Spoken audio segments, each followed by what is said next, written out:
Nursing പഠിക്കണ ഇന്നത്തെ കാലത്ത് നല്ലൊരു പോലെ അല്ലേ? ഈ എനിക്കൊന്ന് അഖില് കുറച്ച് ജീവിതത്തിൽ കുറച്ച് ഒറ്റപ്പെട്ടു പോയല്ലേ, തനിച്ചായിരുന്നു അല്ലേ? അത് എന്തുകൊണ്ടാണ് വീട്ടിൽ അങ്ങനെ സംഭവിച്ചത്? അമ്മ മരിച്ചു ആദ്യം അല്ലേ? അതെ, അമ്മ എനിക്കൊന്ന് സൂയിസൈഡ് ചെയ്യായിരുന്നു അല്ലേ? അതെ. അപ്പൊ അമ്മ ആത്മഹത്യ ചെയ്യുമ്പോ അഖിലിന്റെ പ്രായം എത്രയായിരുന്നു? എനിക്ക് 1 വയസ്സെങ്ങാണ്ട് എന്നെ അച്ഛമ്മ പറഞ്ഞിട്ടുള്ള ഓർമ്മയുള്ളൂ. അല്ലമ്മ 1 വയസ്സ്. ഈ അങ്ങനെ ഒരു മരണം, ഇപ്പൊ മകന്റെ ഭാര്യ അങ്ങനെ അന്ന് മരിക്കാൻ തീരുമാനിച്ച കാര്യം എന്തായിരുന്നു? സാമ്പത്തിക പ്രശ്നമായിരുന്നു? അവൾക്ക് പെട്ടെന്ന് അവൾക്ക് ഒരു മാനസികമായി തകർന്നായിരുന്നു. കൊച്ചു ഒരു 1 വയസ്സ് 3 മാസമായിരുന്നുള്ളൂ. അവളവിടെ കൊണ്ടുപോയി പെട്ടെന്ന് ഒരു മരണമായിരുന്നു. ഞങ്ങള് അമ്മയും മക്കളും നമ്മള് ജീവിതം കഴിയാനൊന്നും പറ്റില്ലല്ലോ എന്ന് പറഞ്ഞ് ഞങ്ങൾ ജോലിക്ക് പോയി. ജോലിക്ക് പോയി പെട്ടെന്ന് ഒരു മരണം കേട്ടു. ഞങ്ങൾ ഓടി വന്ന് എത്തുമ്പോ കൊച്ചു അവളുടെ അവിടെ കഴിയിരിക്കുന്നു. അങ്ങനെ മരണപ്പെട്ടു. മകനെ എന്നോട് ഏൽപ്പിച്ചു. മകനെ തരത്തോളം ഞങ്ങള് എന്തൊക്കെയോ ചെയ്ത് വളർത്തി വാൽവാക്കി പഠിപ്പിച്ചു. അവൻ്റെ വീട്ടുകാരൊന്നും കൊണ്ടുപോയില്ല. എനിക്ക് വയ്യാത്തൊരു അച്ചാച്ചൻ, അവൻ്റെ അച്ഛൻ മദ്യപനിയായിരുന്നു.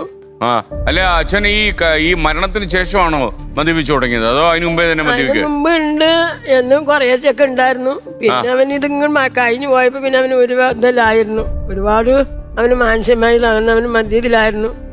പിന്നെ അമ്മയുടെ ഈ മകനൊരു പിന്നൊരു കല്യാണം കഴിച്ചു. ഒരു കല്യാണം ഞങ്ങൾ കുറേ നാൾ കഴിഞ്ഞ് 2-3 കൊല്ലം കഴിഞ്ഞ പിന്നെ ഒരു കല്യാണം കഴിച്ചു കൊടുക്കാണ്ടിരുന്ന എങ്ങനെയാണ് എന്നും പറഞ്ഞ് 2 മക്കളുണ്ടല്ലേ? 2 മക്കളുണ്ട്.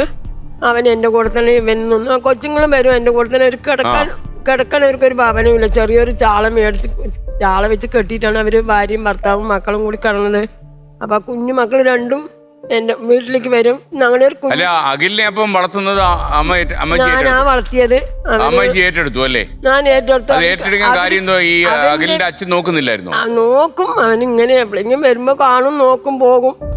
ഇത് അന്വേഷണമൊന്നും വലിയ ഇതുണ്ടായിരുന്നില്ല. അപ്പൊ പിന്നെ നമ്മൾ ഒന്ന് പഠിപ്പിക്കാം അവനെ. അവൻ ആൺകൊച്ചല്ലേ പറഞ്ഞ അവന് 3 വയസ്സ് വരെ 2 വയസ്സ് 2 വയസ്സായപ്പോ അവനെ അങ്കലവാടി കൊണ്ട് വിട്ടു. അമ്മച്ചിയുടെ മകൻ എന്തുവായിരുന്നു അപ്പൊ ജോലി? അവനും ചായക്കടയില് ജോലിയായിരുന്നു. അതും 4 ദിവസം പോകും, 4 ദിവസം. ഇപ്പൊ തീരെ പച്ചാണ്ടായി, ആൾക്ക് വയ്യാതെ. ജോലി ചെയ്യുമ്പോ മദ്യമുണ്ടോ, അതോ ഈ ജോലിയൊക്കെ കഴിഞ്ഞ് കഴിഞ്ഞോനെ ചെയ്യുള്ളൂ? നമുക്ക് ജോലിക്ക് പോകുന്നിടത്തിൽ അറിയില്ലല്ലോ. അമ്മച്ചി പറഞ്ഞാലൊന്നും കേൾക്കത്തില്ലായിരുന്നു. ഞങ്ങളൊന്നും പറഞ്ഞാൽ അനുസരിക്കൊന്നുമില്ല. ഇപ്പൊ ഞാൻ അറിഞ്ഞത് അമ്മച്ചിയുടെ മക്കൾക്ക് കൊടുക്കേണ്ട വസ്തു എല്ലാം കൂടെ എഴുതി വെച്ചിട്ടാണ് ഇയാളെ ജർമ്മൻ ഭാഷ പഠിക്കാം, ജർമ്മനി പഠിപ്പിക്കാം. 4 സെന്റ് സ്ഥലം ഒരു ചെറിയൊരു കുഞ്ഞു ഓട്ട് വരികയായിരുന്നു എന്റെ വീട്ടിൽ ഞാൻ ഇരിക്കുന്ന താമസിച്ച്. അപ്പൊ ഇവനിങ്ങനെ ഒരു കാര്യം പറഞ്ഞപ്പോ മോനെ നമുക്ക് എനിക്ക് പഠിക്കണം, ഇങ്ങനെ അടുത്തേക്ക് പോണം, പൈസ വേണമല്ലോ മോനെ. ഞാനപ്പോ എനിക്ക് വിദ്യാഭ്യാസം ഒന്നും ഇല്ല. ഞാൻ എല്ലാരോടും അന്വേഷിച്ചപ്പോഴും കുറെ പൈസ വേണമല്ലോ, നിങ്ങൾ എന്ത് ചെയ്യും തള്ളമ്മേ എന്ന് കേട്ടില്ല. അവനത് പഠിക്കണം എന്ന് പറയുന്നു. ഞാൻ ഇരിക്കുന്ന സ്ഥലമെങ്കിലും കൊടുത്ത് പെരയും സ്ഥലവും കൊടുത്തേച്ച് കൊച്ചിനെ പഠിപ്പിക്കണം എന്നാണ് എൻ്റെ മനസ്സിൽ തോന്നുന്നത്. അവരുടെ മുന്നിൽ പോയി കൈ നീട്ടാൻ പറ്റില്ലല്ലോ. അവര് വേണ്ട പറഞ്ഞു 1 വയസ്സ് 3 മാസത്തിന് തള്ളിയിട്ടിട്ട് പോയതാണ്. അവരൊന്നും അവൻ്റെ വീട്ടുകാർ, പെണ്ണിൻ്റെ എൻ്റെ മരുമകളുടെ വീട്ടുകാർ ആരും കൊണ്ടുപോയില്ല, ചെയ്തില്ല. ഇത്രത്തോളം നാം വളർത്തിയ മകന് എന്തെങ്കിലും ഒരു ഉപകാരം ചെയ്യുന്നല്ലോ.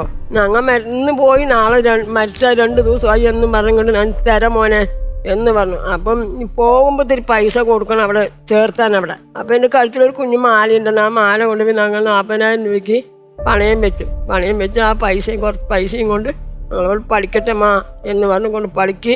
അപ്പൊ ഈ വീടും പുരയിടവും എഴുതി ഇയാളുടെ പേരിൽ വെച്ചു, അഖിലിന്റെ പേരിൽ എഴുതിയിട്ടില്ല. ഞങ്ങൾ എഴുതിയിട്ടില്ല. ഞങ്ങൾ എല്ലാവരും ചോദിച്ചു. ജോലിക്ക് പോകുമ്പോ എഴുതി കൊടുക്കും അല്ലേ? ജോലിക്ക് പോകുമ്പോ എല്ലാവർക്കും എഴുതി ചോദിച്ചു. വീട്ടിലെ അമ്മച്ചിയുടെ മറ്റു മക്കൾക്ക് വേറെ മക്കളുണ്ടോ അമ്മയ്ക്ക്? ഈ 2 മക്കളുണ്ട്. ഒന്ന് എറണാകുളത്തുണ്ട്. അവനോട് വിഷമമുണ്ടോ ഇങ്ങനെ ഇദ്ദേഹത്തിന് മാത്രം? അവനോട് അന്വേഷിച്ചപ്പോ അവൻ പറഞ്ഞു അവനെങ്ങനെ പഠിക്കുകയാണെങ്കിൽ അവനത് ചെയ്ത് കൊടുക്കാമോ നമുക്ക് എന്ന് പറഞ്ഞു. ശരി എന്ന് പറഞ്ഞു. നിങ്ങൾ 2 പേര് കാട്ടണമെങ്കിൽ നിങ്ങൾ 2 ആരും നോക്കുന്നില്ല എന്ന് പറയണ്ടല്ലോ മോനെ. അവനൊന്നും ചെയ്യാൻ പറ്റില്ല, അവനിങ്ങനെ പഠിക്കണം എന്ന് പറയുന്നു. അവന്റെ ആഗ്രഹം നമുക്ക് ചെയ്ത് കൊടുക്കാം. അമ്മയ്ക്ക് എത്ര വയസ്സായി?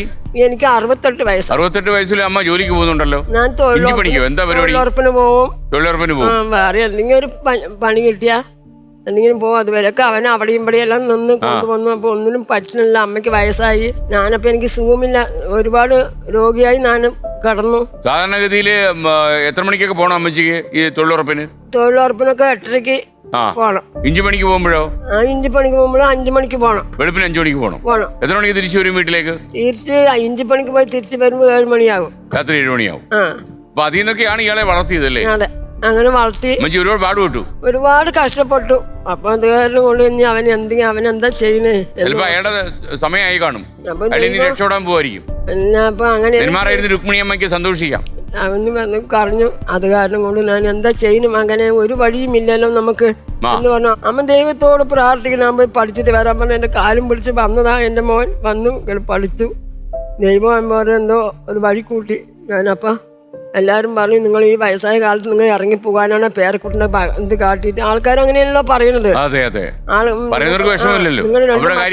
നിങ്ങൾ രണ്ട് മക്കളെ ഇരിക്കച്ചാലും നിങ്ങൾ പേരക്കുട്ടിക്ക് എഴുതി കൊടുത്തിട്ട് പേരക്കുട്ടി നിങ്ങളെ തള്ളിവിടാനാണോ, നിങ്ങൾ തെരുവിൽ കിടക്കാനാണോ എന്ന് പറഞ്ഞു. ഞാൻ തെരുവിൽ കിടന്നാലും വേണ്ടില്ല, എൻ്റെ മകൻ നന്നായി വരട്ടെ, ഞാൻ അത്ര കഷ്ടപ്പെട്ടു അവന് വേണ്ടി എന്ന് പറഞ്ഞു. അവനൊരു ചൊടിന്റെ രോഗിയായി ഒരു 3 വയസ്സിൽ വന്നു. അങ്ങനെ 7 കൊല്ലം ഞാൻ അവനെ വെച്ച് അതിനും കൊണ്ട് നടന്നു. എല്ലാത്തിനും എൻ്റെ മകൻ മെച്ചപ്പെട്ട് വന്ന് പഠിക്കാനും വിട്ടാക്കി പഠിച്ചു.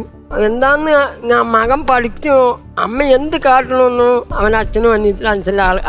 പിന്നെ അമ്മന്റെ ആൾക്കാർ അന്വേഷിച്ചില്ല. അന്വേഷിക്കുന്നില്ല.